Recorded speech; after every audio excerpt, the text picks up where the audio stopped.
शीला देवी। किस पंचायत से किस पद के लिए आप उम्मीदवारी करने आ रहे जनता के बीच?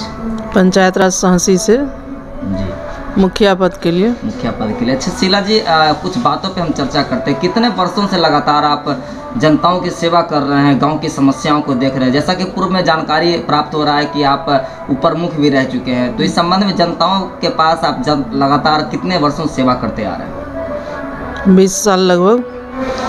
बात अभी तो अगर हम करें, अभी निवर्तमान में जो भी प्रतिनिधि हैं 5 साल उनका क्रॉस हो गया, और आप जब क्षेत्र में जाते हैं तो क्षेत्र की जनता, महिला लोग आपसे क्या अपेक्षा रखती है? उनका तो ये तो नहीं कहना है कि अब पिछली बार उनको वोट दिए थे, अब की बार आपको हम वोट देंगे तो आप भी गुम हो जाएंगे, मिलने नहीं आएंगे, हमारी समस्याओं को नहीं सुनेंगे। तो इस सब बातों को लेकर के क्या अपेक्षा रहती है महिलाओं को? हमारे यहाँ 2-3 समस्या है। एक समस्या हमारे डिहुलिया का है। अच्छा, वहाँ डीलर की एक समस्या है। वहाँ उन लोगों को खाद्यान्न लेने के लिए जो है जोगिया जाना पड़ता है। अच्छा। जिससे महिलाओं को थोड़ी समस्या होती है। हालांकि उन लोगों का डीलर जो है वो जोगिया से ही है, लेकिन हम एक यहाँ पर रखना चाहेंगे अपनी बात कि इसको जो है डिहुलिया में उपलब्ध कराया जाए। अच्छा। अगर सरकारी स्तर से हो या मतलब एक दूरी भी मेंटेन होती है।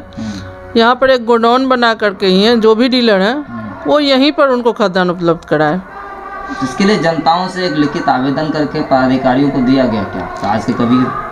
किसी ने इस पर पहल नहीं किया है अभी तक। आप जीतने का बिल्कुल करूँगी, बिल्कुल करूँगी।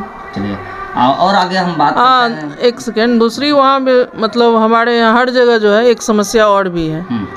पूर्व में जो है नाला बना दिया गया है और नाला का हाइट सड़क से ऊंचा है, जिसकी वजह से सड़कों पर पानी का जल जमा हो जाता है। तो उसके लिए भी हम आगे कार्य करेंगे। जगह जगह जल जमा हुआ है रोडों पे।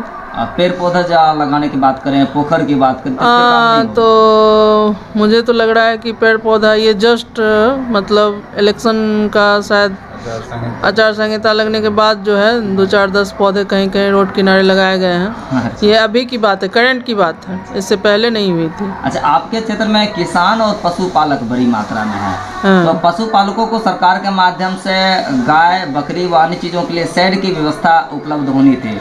मुखिया और अन्य जो भी प्रतिनिधि हैं उनको यह कहा गया था कि अपने क्षेत्रों में जाकर के ऐसे किसानों को उपलब्ध कराएं।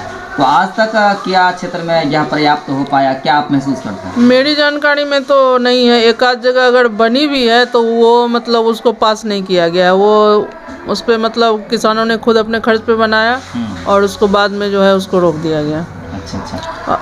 और आपके क्षेत्र में जैसे बात करें प्रधानमंत्री आवास योजना का, शौचालय का, तो इसमें कहीं कुछ भ्रष्टाचार है या लोग परेशान हो रहे हैं? इसमें क्या वार्तालाप सामने नजर आ रही है? ये बताएं। बिल्कुल परेशान हो रहे हैं। सब में घुसखोरी है। पैसे लेकर के मतलब इंदिरा आवास भी दिया जाता है, पैसे लेकर के शौचालय भी दिया गया है। अच्छा, ऐसे भी लोग होंगे जिसने कि दोबारा तिबारा इंदिरा आवास लिया है या उनको दिया गया है? कुछ ऐसे भी लोग होंगे पंचायत में या उनको दिलाया गया है? कुछ मुखिया के लोग हैं, जो भी हैं, जो प्रतिनिधि हैं, उनके जो लोग होते हैं वो जो है मतलब छत वाले को छत दे देते हैं और फूस वाले को कहते हैं इसको तो पहले से बना हुआ है यार। एक और भी चर्चा आ रही है, वो हम आपसे साझा करने का प्रयास करेंगे। चूँकि अभी चुनाव का टाइम है और 8वें चरण का चुनाव खत्म हो गया, 9वें चरण का चुनाव 29 तारीख को होना है और महज एक ही दिन है, आज प्रचार का अंतिम दिन। और बात करें कि जनताओं में अलग अलग तरह का विचार है। जनता वोट के लिए वोट को बेचने को तैयार है। इस पर आप जैसे उम्मीदवार क्या कहना चाहेंगे कि एक उम्मीदवार जब 20 लाख खर्च करेगा फिर वो 20 लाख कहाँ से फिर उसको वापस रिटर्निंग लाएगा और जनताओं में अलग अलग तरह की मांग पैदा हो जाती है। उम्मीदवार क्या करे मजबूरन? ये तो जनता को सोचना चाहिए ना। ये आज के डेट में ये सबसे बड़ी समस्या है और हम अपनी बात को रखना चाहेंगे। बिल्कुल कि आप जो है अपने वोट का कीमत मत लगाइए। सही बात। हाँ, अगर आप कीमत लगाते हैं चाहे कोई भी हो तो कल आप कैसे उस प्रतिनिधि से ये उम्मीद कर सकते हैं कि वो हमारे बीच आकर के काम करे? इसलिए जो है इसको मतलब थोड़ा सा इस पर विचार कीजिए। सब आदमी से अपील है कि अपने मतलब वोट को बेचिए नहीं जी। खुद आप सक्षम हैं, 1000-2000 से आपका जीवन नहीं चलेगा। आपकी जो समस्याएं हैं वो रखिए प्रतिनिधि के सामने कि हमारी ये समस्याएं हैं और हम ये चाहते हैं। ये नहीं कहिए कि हम इतने वोट हैं और हमको इतना पैसा चाहिए। बिल्कुल बिल्कुल। क्या चुनाव चिन्ह है आपका? बैगन छाप।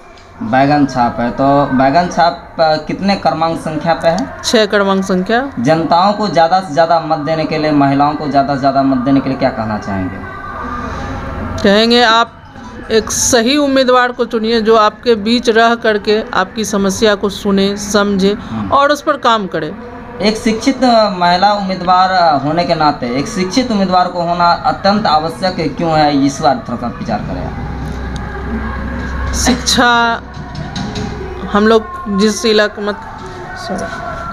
शिक्षा अनिवार्य है, ये हर किसी के लिए। ऐसा नहीं है कि ये मेरे लिए है या किसी दूसरे के लिए नहीं है। शिक्षा होनी चाहिए और एक शिक्षित उम्मीदवार हैं तो आप अपनी बात हर जगह रख सकते हैं। आप पदाधिकारी से बात कर सकती हैं, किसी के भी सामने अपनी समस्या रख सकती हैं। इसके लिए आपको किसी की ज़रूरत नहीं पड़ेगी। आप स्वयं आगे आकर के हर समस्या को सुनिए, समझिए और उसको आगे तक पहुंचाइए। कुछ ऐसे भी उम्मीदवार आपके क्षेत्र में खड़े हैं कि जिनको दस्तखत करना नहीं आता, पढ़ना लिखना नहीं आता, फिर भी वो उम्मीदवारी कर रहा है। ऐसे लोगों को क्या मार्गदर्शन देना चाहेंगे, क्या अपील करना चाहेंगे? जनताओं के माध्यम से कुछ बात रखें आप। जनता के माध्यम से तो हम यही बात रखना चाहेंगे कि आप अपना सोच समझ करके अपना कीमती वोट जो है अच्छे लोगों को दीजिए, जो आपको समझे, आपकी बातों को समझे और बातों को आगे तक पहुंचाए। धन्यवाद। और हम एक सेकेंड, हमारे यहाँ एक समस्या और भी है। हमारे यहाँ लगभग 100 एकड़ ज़मीन पानी की वजह से जल जमाव की समस्या है। एक हमारा कोयली है और एक ये बड़ू कोठा के आसपास लगभग 100 एकड़ ज़मीन जो लगभग, जिसकी वजह से किसानों को बहुत क्षति हो रही है।